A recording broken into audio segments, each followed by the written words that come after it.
Bismillahirrahmanirrahim. Berbicara tentang politik ni, ada orang tanya mu tentang pandangan mu tentang parti amanah. Ya, di Malaysia ni banyak, sekarang ni banyak parti-parti, sama ada yang lama, yang baru, yang akan tumbuh balik, banyak. Dari satu sudut dia merupakan persaingan yang sihat yang kita harap. Walaupun dari sudut yang lain mungkin dia ada negatif dia, tapi dia ada positif dia. Ya, setiap orang dia boleh memilih mana-mana parti mengikut ilmu yang ada pada dia, maklumat yang ada pada dia, keyakinan dia. Apapun kita tahu bahawasanya parti-parti ni dia hanya merupakan wadah. Dia hanya merupakan alat. Dia bukan benda asas. Asas itu adalah Islam. Kalau kita orang Islam, kita kena yakin Islam lah sebenarnya yang menyatukan.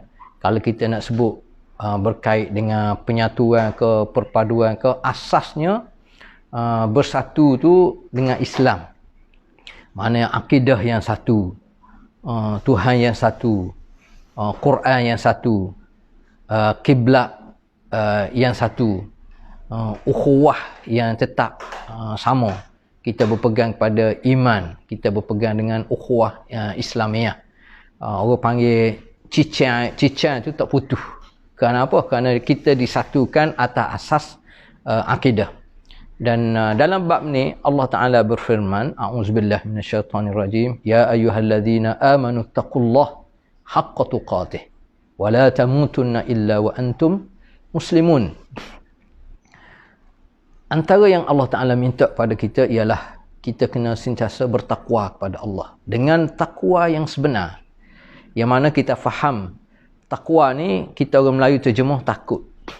Yang mana takut ni memberi gambaran sehingga dalam aktiviti harian kita, termasuk dalam kita berpolitik, kita kena ikhtiar, kita kena mesti pastikan apa tindak tanduk yang kita buat ni tidak berunsur khianat, tidak berunsur penipuan, tidak berunsur kezaliman. Kita mesti adil, kita mesti berpegang pada prinsip, kita mesti berpegang pada janji, kita mesti wajib tunai sebagai janji yang kita buat, termasuk janji politik. Ini takwa antaranya dari sudut politik. Dan takwa dalam kehidupan yang lain, dan Allah Ta'ala sebut wala tamutunna illa wa antum muslimun, dan jangan kamu mati kecuali dalam keadaan muslim. Kita daripada parti mana pun, walaupun sebahagian orang kata mesti mati dalam parti dia, itu dia mereka punya pasal lah. Tapi Islam menuntut kita ikhtiar macam mana, sebab kita tidak tahu bila kita mati, keadaan macam mana kita mati. Artinya yang Allah Ta'ala nak pada kita supaya dalam keadaan sentiasa bertakwa.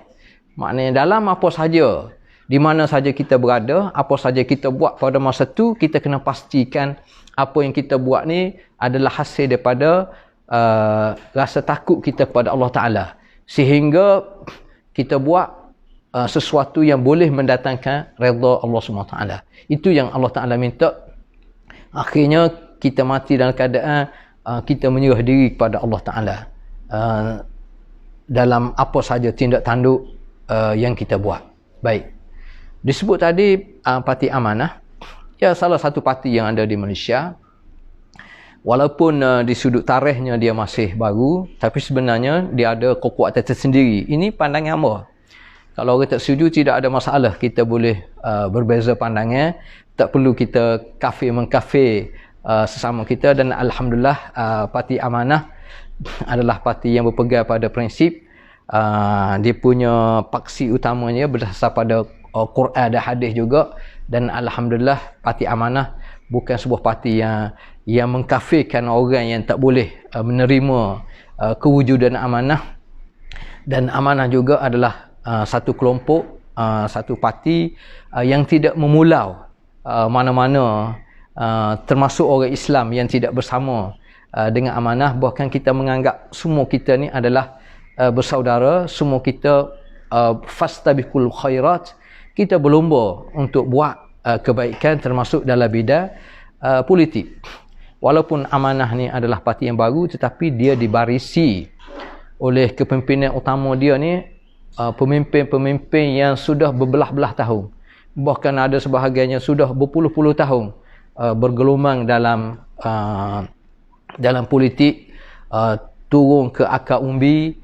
Masyhur di kalangan pimpinan Amanah ni mereka yang disebut aktivis parti.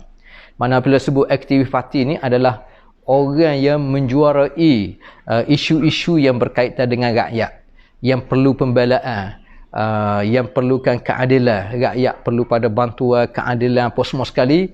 Jadi telah masyhur di kalangan pimpinan Amanah sekarang ni. Itu antara kekuatan yang ada pada parti Amanah. Dan sehingga sekarang ni alhamdulillah, insya-Allah parti Amanah masih berpegang pada prinsip itu penting.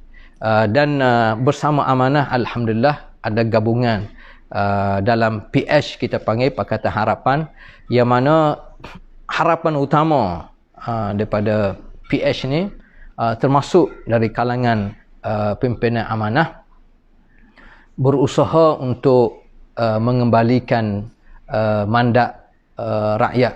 Ini penting sebenarnya yang harus difahami oleh rakyat Malaysia. Kita hidup di Malaysia khususnya, kita berpegang kepada prinsip kita menjunjung mandat rakyat, kita menghormati sistem demokrasi yang kita sama-sama sepakati sehingga ke saat ini.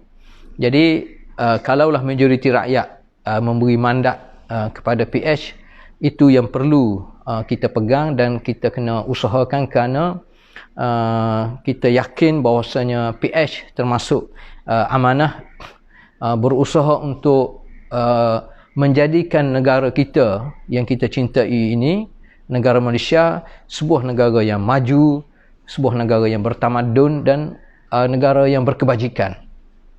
Kalau kita nak jadikan negara kita ni negara yang maju di sudut fizikal, kita kata di sudut pembangunan, tak mungkin negara itu boleh maju kalau sekiranya dia diperintah oleh mereka yang mengamalkan rasuah, mereka yang dipanggil kleptokrat.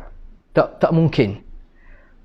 Yang merompok harta negara, itu tak mungkin. Kalau kita boleh marah kepada orang yang mencuri kasut orang pergi ke masjid, kalau kita boleh marah kepada orang yang boleh curi tabung masjid, kenapa kita tak marah kepada orang yang curi tabung negara? Orang curi selipar ni memang dia berdosa, tapi nilai selipar ataupun kasut tu mungkin 10 riyal, mungkin 100 riyal, mungkin 1000. Orang yang curi duit tabung masjid, mungkin duit dalam tabung tu ada 100, ada 1000, ada 10,000. Tapi kalau orang boleh curi harta negara, khazanah negara, dia boleh sampai beratus-ratus juta, bahkan mungkin berbilion. Ini yang sepatut kita marah dan kita murid. Kita marah ni bukan bererti kita nak bunuh dia, bukan kita nak benci dia, tetapi marah dengan cara kita marah pada sikap dia, perangai. Walaupun dia ni sedaging sedarah dengan kita, walaupun mungkin kita kenal dia, tapi mana-mana pemimpin yang merompok harta negara, pemimpin yang rasuah, dia tidak mampu untuk bawa negara jadi negara maju. Apatah lagi kalau kita kata kita nak jadikan negara kita ni negara yang bertamadun. Kita nak sebar ilmu. Kita nak jadi rakyat ni bermentaliti ilmu. Mana setiap tindak tanduk yang dilakukan oleh rakyat Malaysia ni menggambarkan tamadun, pemikiran yang tinggi. Tak mungkin kalau dia dipimpin oleh orang yang mengamalkan rasuah. Apatah lagi kalau kita kata kita nak menjuarai, nak jadikan negara kita ni negara yang berkebajikan. Negara berkebajikan ertinya seluruh khazanah negara ni diurus dengan sebaik mungkin melalui setiap kementerian dan sektornya, yang mana akhirnya diurus dengan penuh amanah, penuh berintegriti dan boleh memberi perangai yang baik kepada rakyat. Rakyat akan dapat merasai nikmat sebenarnya apabila sesebuah kerajaan ni diurus oleh orang yang berintegriti. Dan inilah sehingga sekarang ni insya-Allah pimpinan utama amanah tu pemimpin yang berprinsip, yang berpegang kepada integriti.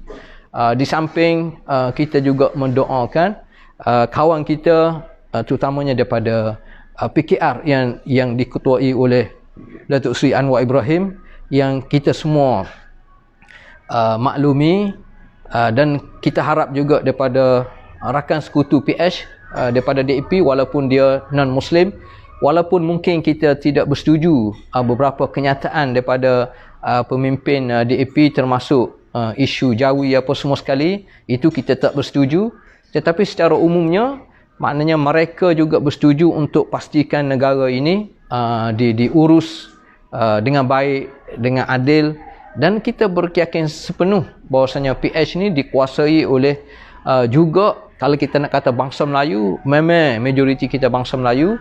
Kalau kita kata nak memperjuangkan Islam, alhamdulillah Parti Amanah sendiri pun berpaksi kepada Islam.